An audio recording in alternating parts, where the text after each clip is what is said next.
Broadway's My Beat, from Times Square to Columbus Circle, the gaudiest, the most violent, the lonesomest mile in the world.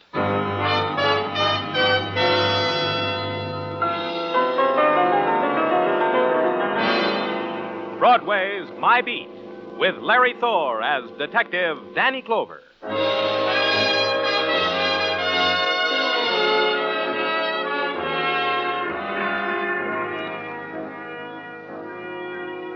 Broadway. It's the one dream left because the other dreams didn't happen. The corner of the world where a million performers do their bit just for you. It's carnival and clown and a girl blowing kisses. The end of a fabulous ride that cost you a dime. Maybe you'll get your money's worth. It's Broadway. My Beat.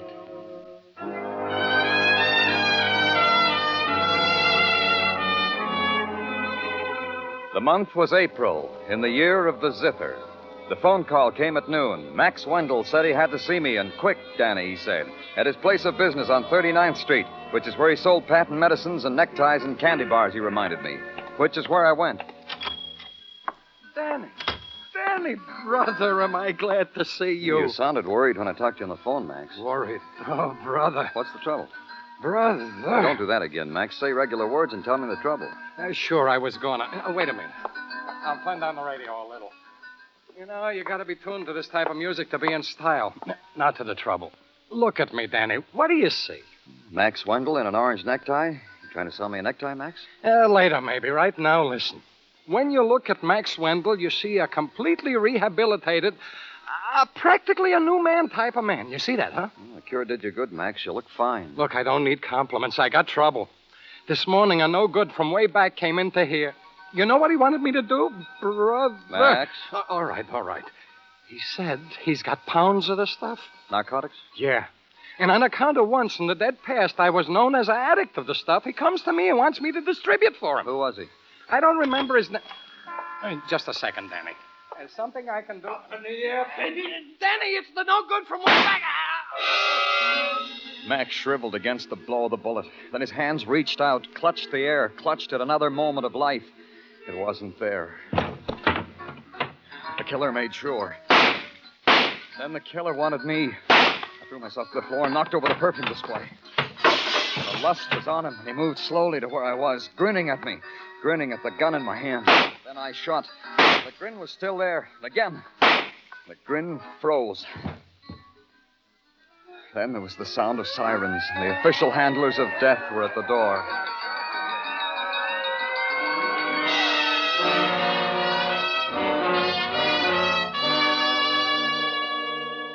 All the way back to headquarters, all I could remember was a kid's face pressed to a drugstore window, his eyes big with a spectacle of violence and death. Then someone tapped me on the shoulder. It was Sergeant Gino Tartaglia. Danny? What do you want, Tartaglia? It was close, huh? Back there in the drugstore, it was very close for you, huh? It's all over the department how it was. What else is new? You smell so pretty, Danny. What did Max Wendell want with you? You should sample some of his perfume? Which you sampled? What else is new, Sergeant Tartaglia? All right, Danny. All right. I was just trying to divert your mind with a crummy pleasantry. All right. I said all right. What do we got on Max's killer? Danny, you should be proud. You've rid society of a vicious blot on its fair escutcheon. You've carried the banner of decency high into the... Don't sing me an opera, Tartaglia. Just tell it to me. Max's killer. Max's killer was a rogue who was one of the most steady clients of the Rogues Gallery. Frank Howard by name and by number. A mobster, a hoodlum. Suspicion of many killings by murder. As my neighbor Annie Berman would say, Danny, by the shooting of Frank Howard, you have performed a mitzvah. Thank your neighbor Annie for me. Roger. Wilco. Danny, I gave you a TL. Now you must give me one. What did Max want with you? Howard wanted him to distribute narcotics. Max turned him down. Called me to tell me what a good boy he was. Howard murdered him for that. What a strange coincidence. Huh? A coincidence, Danny. But there's a report lying on my desk at this moment which reports the heist of $100,000 worth of narcotics from the firm of Acme Pharmaceutical Company. When? At noontime on Fifth Avenue, from a car delivering a portion of said narcotics to a qualified doctor. Said car was officially occupied by two men, Wilbur Douglas, the salesman, and Joe Masarek, the guard. Only Douglas is missing, the narcotics is missing, and Masarek is dead. That's how the robbery was discovered. How? A traffic policeman came over to tell him to move his car. But Masaryk, the sole occupant, wouldn't because he was occupied with a bullet hole between his eyes. What company? Well, I told you, Danny. Pay attention. The Acme Pharmaceutical Company.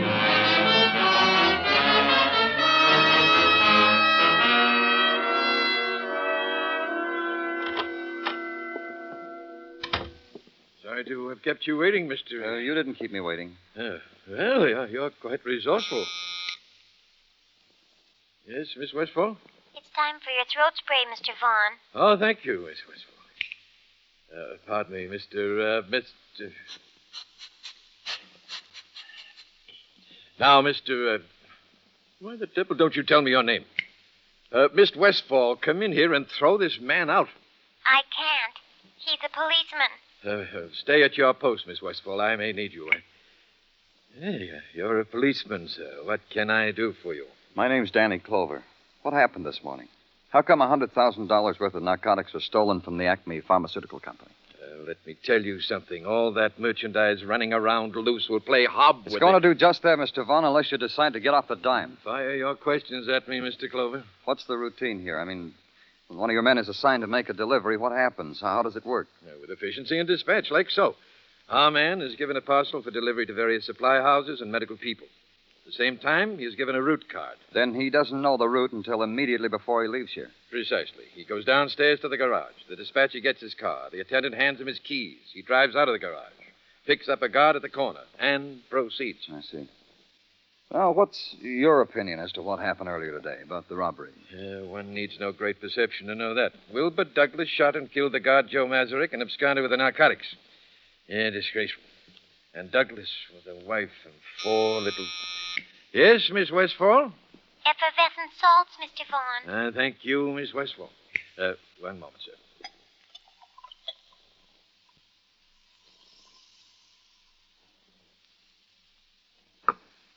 Yeah, now, that'll teach my stomach to behave. Now, we were saying, kids. Douglas, with a wife and 4 little kids. That's all I know, Mr. Clover. Yeah. If you think of something real thrilling, have Miss Westfall buzz the garage. Tell her to ask for me. Mr.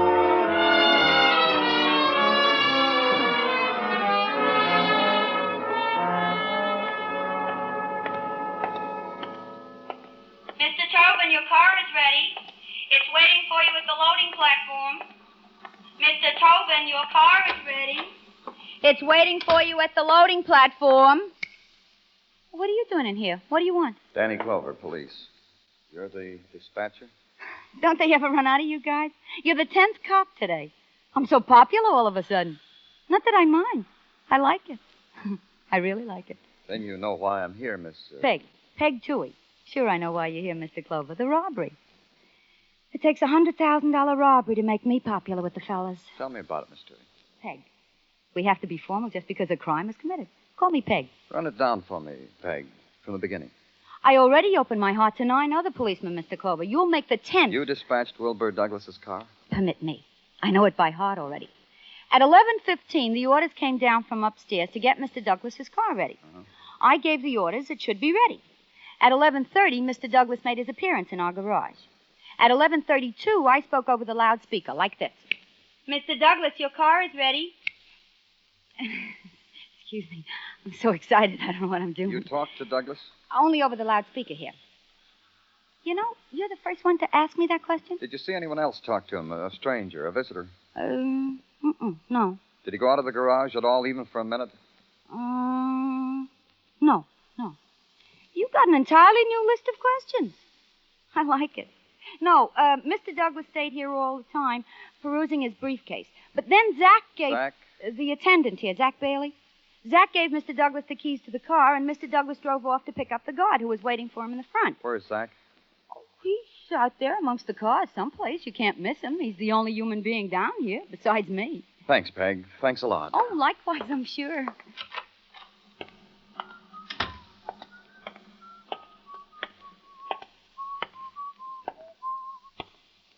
Zach?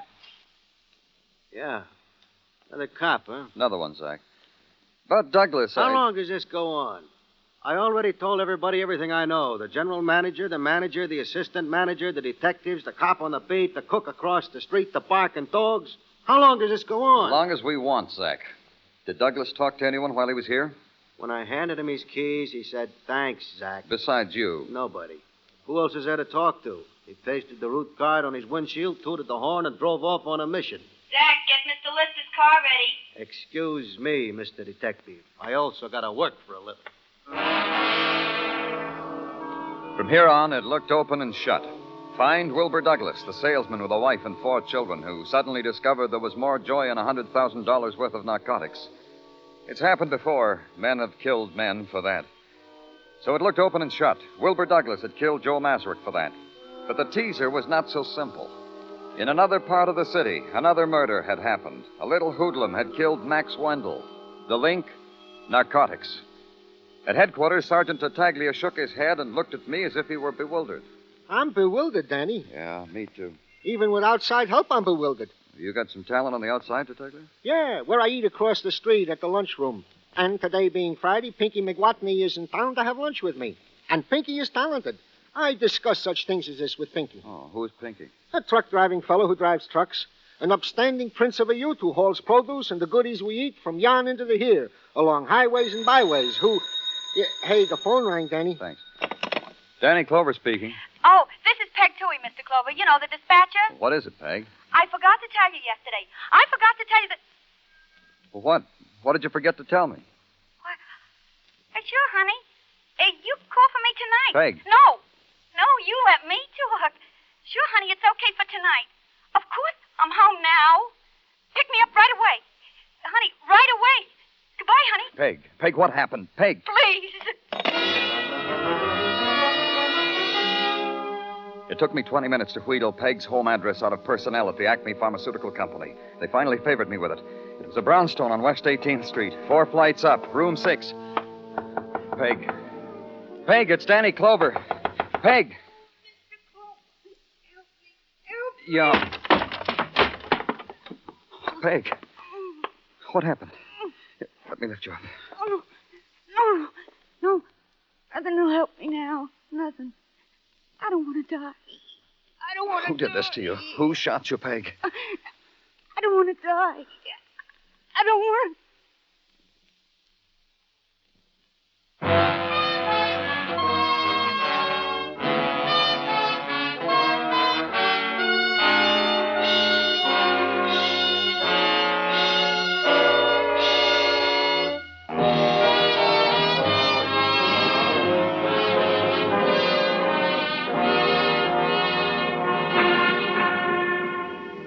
Spring comes to Broadway in many ways. The loudspeakers blossom and bear the fruit of the Charleston. The rainmakers dance their ritual dance and bear no fruit at all. And Broadway is diverted. Broadway is happy. Spring is here. You can stand under the shade of a papier-mâché papaya tree, drink papaya juice, pleat your newspaper, and read of murder. Double feature, Max Wendell, druggist, murdered in cold blood in his place of business. Should have caught that one. Peg Toohey, dispatcher, murdered in cold blood in a cold water flat. A person could cry. Yeah, spring is here. It's been in training in the summer camps, and it's opening the season in its old championship form. Or, as Sergeant Gino Tartaglia put it... Oh, I will L-O-V-E love you all the T-I-M-E time. I will... Tartaglia. Oh, Danny, I feel so good inside. This invention of spring had the things it can do to a fella. Oh? Yeah. Even Mrs. Tartaglia noticed it. Mrs. Tartaglia said to me, Sergeant Tartaglia, you have become so frisky, almost as frisky as the Tartaglia bloodhound Giuseppe. Have you perchance been heisting Giuseppe's Strongheart lately? She said to me. Mrs. Tartaglia said that. Yeah. Now, you tell me about Peg Toohey's murder. Oh, gladly, Danny. Seems that Miss Toohey was shot with the same gun that killed the Acme Pharmaceutical Company guard in broad daylight on Fifth Avenue. This means, obviously, that the killer of Miss Toohey is the same What else, Tartaglia? Well, let me finish, Danny, please. Is the same who killed the guard, who would be Wilbur Douglas, the salesman, who was still in the ranks of the missing. See? I let you finish. What else, Tartaglia? The Narcotics Division has put its hand in the pie, as indeed it has every right to same. And it has... Huh? Mr. Clover? That is indeed Mr. Clover, and I am Sergeant Gino Tartaglia. How do you do? But it's so much easier than I thought. I've come to give myself up, Mr. Clover. You're... Wilbur Douglas. How do you do, Mr. Douglas? I am Sergeant Wilbur Douglas. Hey, Danny, do something. This is the man relax, who... Detective. You're giving yourself up, Mr. Douglas. That means you stole the narcotics, committed the murders. No. It only means that I'm tired and I'm sick. I'm sick of hiding, sick of running away. I'm a family man, Mr. Clover. Man gets used to a family, to a pattern. If you didn't do these things, why did you run away, Mr. Douglas? Why does anyone from anything?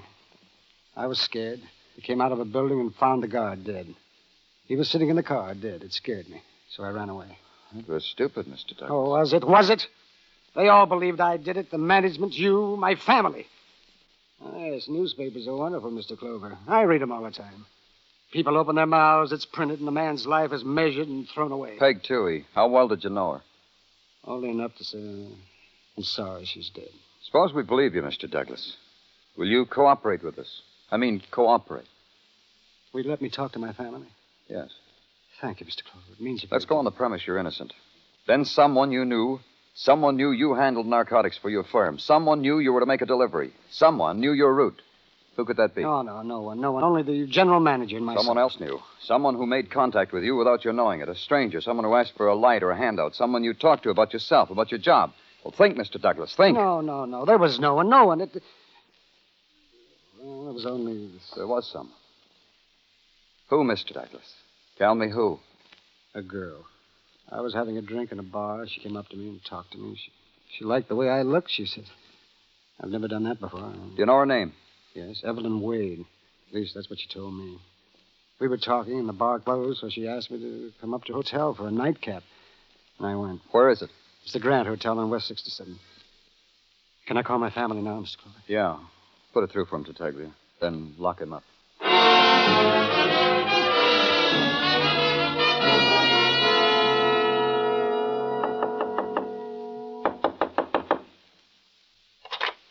Yeah.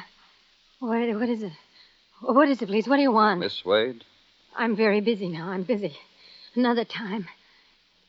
Come back again. I'm from the police, Miss Wade. Oh, thank you. I already bought my tickets. Have a nice ball. I want to speak with you. May I come in? All right. You may come in. I want you to know that I'm... I won't take long. May I sit down? You don't mind if the blinds are drawn, do you? The sun hurts my eyes. It's all right. Please. All right, Miss Wade. Just tell me what I want to know and I'll leave. Tell me about Wilbur Douglas. Douglas? Wilbur Douglas. Mm-hmm. I know him. You knew he was married. All right, I know him. There, I know him. I told you. How did you happen to meet him? We met. People meet. People get lonely. Meet. Miss Wade.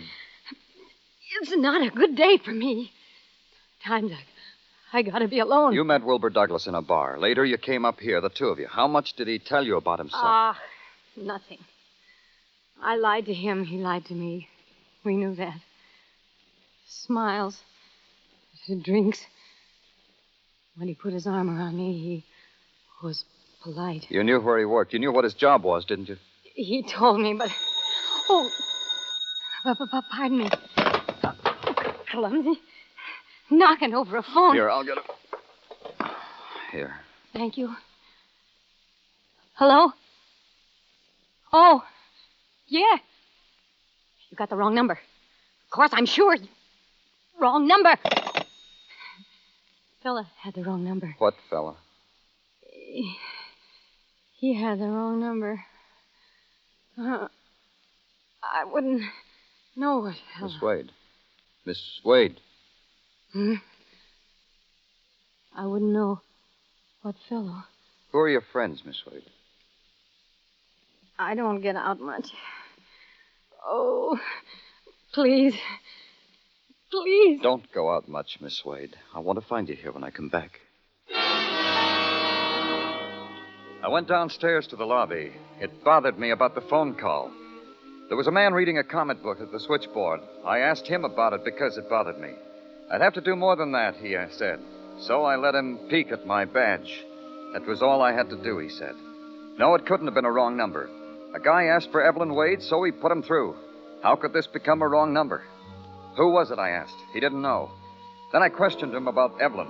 All he knew about her was she made phone calls. He wrote them down in a little book because they were worth 20 cents apiece to the hotel. It took another peek at the badge to make him give me the list. And the next morning at headquarters, I put Tartaglia on it. Explain it to me again what you want me to do, Danny. My brain this morning is in the foggy do. This morning? You have the cross-reference phone book. Yeah, that I have. You gave it to me. Take these telephone numbers. Cross-check them against a name and an address. I'll phone them as you give them to me. Oh, is that all you want? Why didn't you say so? Okay, Danny, will do. Now. Oh, yeah, now. Pennsylvania 60599. Pennsylvania. John Ainley. Business.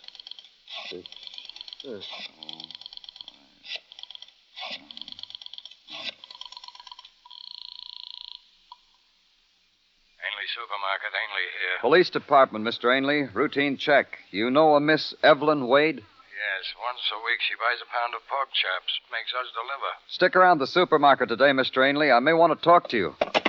Extra, Tiger. A moment, Danny. Butterfield 89970. Pierre. Pierre what? That's all, Danny. Just Pierre. 1976 East 70th. 970.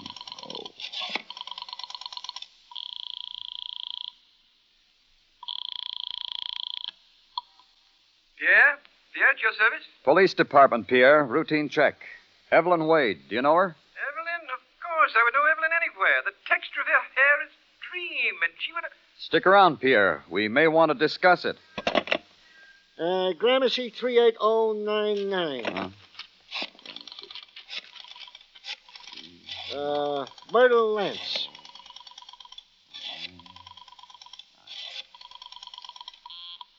I'm busy. Another one, Tartaglia. Yeah. Atwater 97598. Acme Pharmaceutical Company. What? Atwater 97598. Acme Pharmaceutical Company. Yeah. Danny? 5, 9, 8. Acme Pharmaceutical Company, garage. Hello? Hello? Sorry. Hello? Wrong number. Plaza 4396. That's all, Tartaglia. You did good.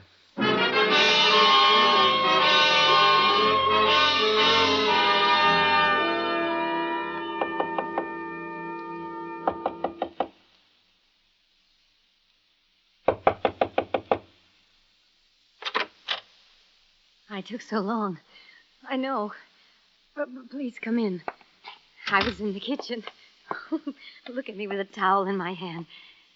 Please, have a seat. Thank you. You said you'd come back. I feel better now. A little. Would you like some coffee? No. No, thank you. I could make you some. Miss Wade, why did you call the garage the other day? The garage of the Acme Pharmaceutical Company. Acme? Please, Miss Wade, I know you called. Then why do you ask me? It's all over now, Miss Wade. Can't you understand that? All over. I know why you called.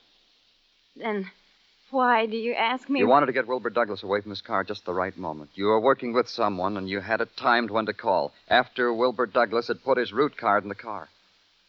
I wondered why I had to call at just that moment. Is that why? Who told you to call? He knew Wilbur would have to come to the phone when I called. Wilbur's married. Wilbur couldn't afford to say no to me. Who told you to call? Me. Oh. I told her to call. Hello, Zach. How come you're not attending cars at the garage at this hour? Yeah, he told me to call. Zach did. Now what, Clover?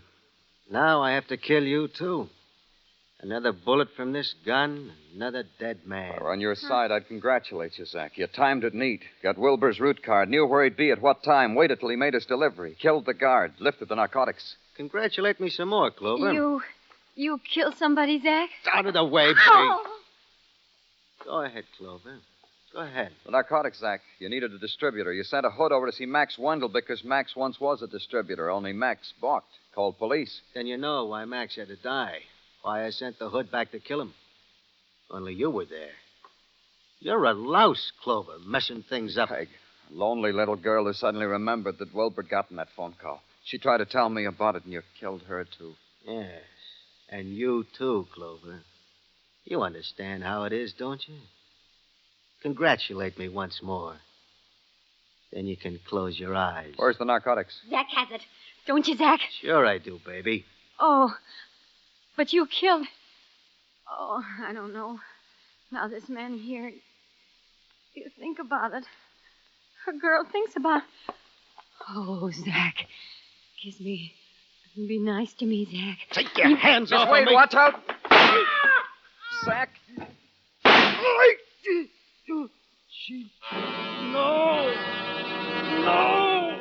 He stood there, swaying, shaking his head against the recognition, against the knowledge that his life was almost through. Oh, no. And his eyes stared at it spilling over his fingers. Then there was no more life. Evelyn Wade was silent in her pain. In a little while, a doctor came and said she needed a lot of help. He said he'd see she got it.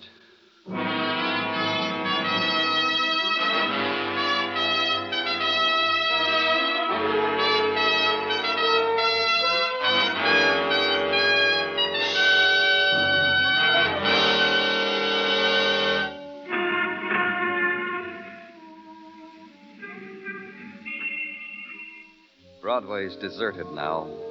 The night has given up, and it's becoming another day. And for an hour, the Fury lies sleeping.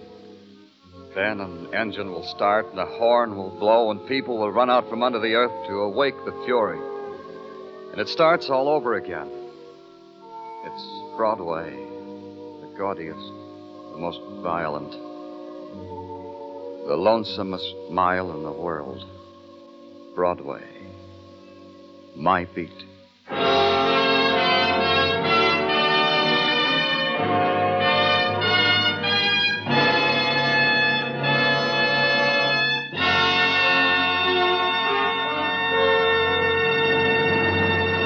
Broadway's My Beat stars Larry Thor as Detective Danny Clover with Charles Calvert as Tartaglia. The program was produced and directed by Elliott Lewis. The musical score was composed and conducted by Alexander Courage. Included in the cast tonight were Sylvia Sims, Jeanette Nolan, Eddie Fields, Howard McNear, Clayton Post, and Paul McVeigh.